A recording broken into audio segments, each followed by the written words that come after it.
What is going on, everybody? Welcome back to Phones and Drones. Right back on schedule on Tuesday. We have now got the latest and greatest betas from Apple, including iOS 17.2 Beta 3, as you can see here. watchOS 10.2 Beta 3, Vision OS, all of the regular betas got updated today. For this video, like we always do, we will take a look, see if anything new stands out in Beta 3, like we did for Beta 2 and prior betas, and then obviously do our separate video on watchOS 10.2 and see what we can find. We'll do our traditionally heat test. This beta is dropping in at about 650 megs for iPhone 15 Pro Max. Let's see if there's anything new. Let's see if there's any UI changes. Obviously, battery is going to be the biggest question. We won't know by the time this video goes live. It's just too soon. But let's go take a look.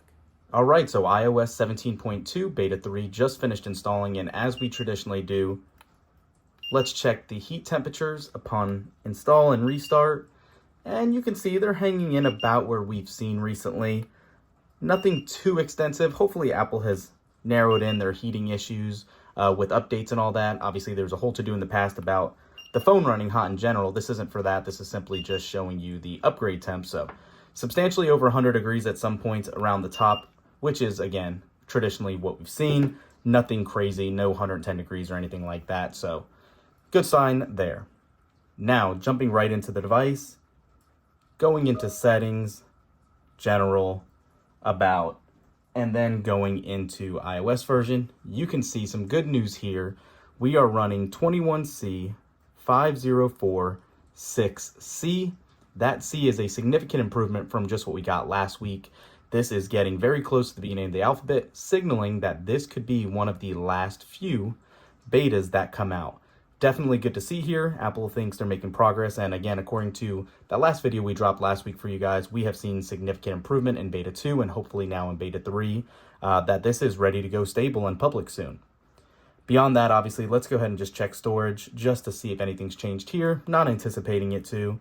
And okay, interesting, the system data actually dropped a little bit, so that is even better to see. We have been in the 8 gigs range, now we're in 7.36, so nice little change there. Nothing too crazy though, but good to see it's not increasing. Let's see if there's any new change to the action button. Accessibility, no action, shortcut, magnifier. Nope, looks like they have pretty much settled on what's in here for the action button currently, which leads me to my next question. How many of you guys are actually still using this? So I know a lot of people were really happy that Apple changed this to be able to be an action button and you can change it to do other functions, but since you've gotten this, how many times have you actually used it in the last month? I know personally we've actually really slimmed down on using it, even when we had it programmed to our Tesla shortcuts. It just is kind of out of sight, out of mind. I don't use it that much. Let us know in the comments if you do. Journal is actually one of the biggest updates here in 17.2. And again, from Beta 2 to 3, not seeing too much difference. There obviously is a nice amount of information you can gather and create an entry from, but nothing really stands out here for us personally, nothing new.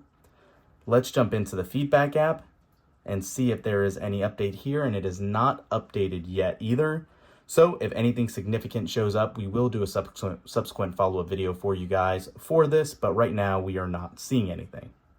If you guys missed our video from Beta 2 and our follow-up, there was one other change in settings for the camera for spatial video. That is now here.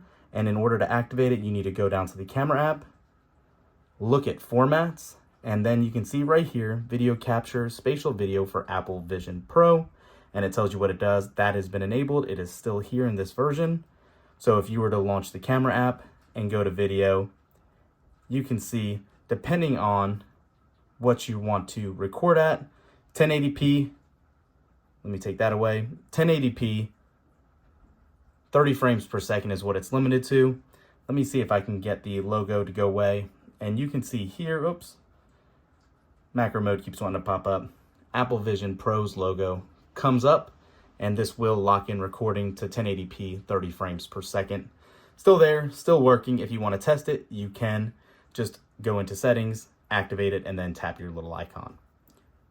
But aside from this, again, everything looks to be pretty smooth.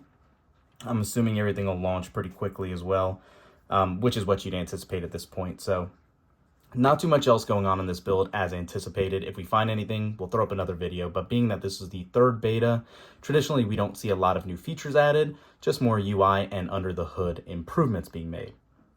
So yeah, let us know if you're on the beta. How is it working for you guys? That's it for this one. We will catch you in the next one. Peace.